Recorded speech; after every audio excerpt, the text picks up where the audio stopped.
Okay, can you kind of explain what's going on with Russia right now?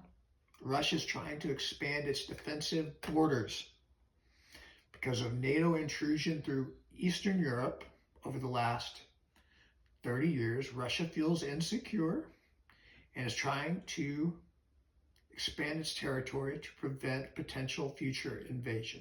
The end. Why is Europe and the US not doing anything about it? Everyone depends on Russian natural gas in Europe.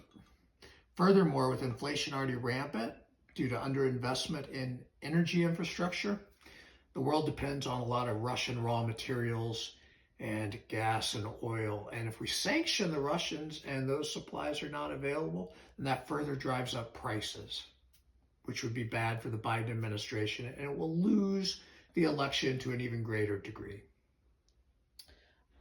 Um, why can't Europe do anything?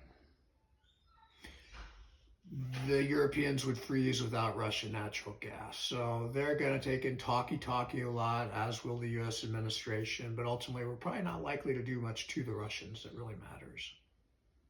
Do you think the US will support sending troops to Ukraine to help? Maybe as advisors, and maybe we'll send some anti aircraft Stinger missiles and some Javelin anti tank missiles to make it costly for the Russians to take over part of Ukraine.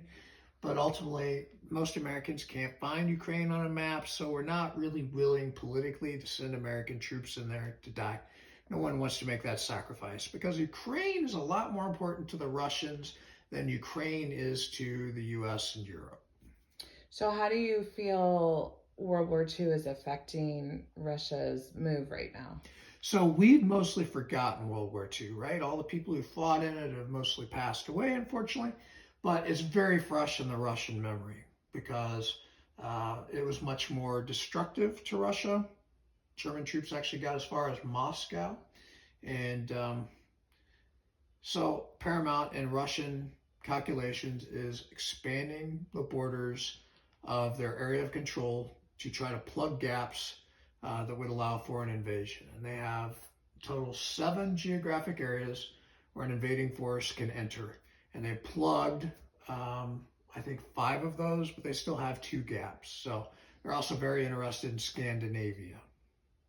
Interesting. Thank you for your perspective.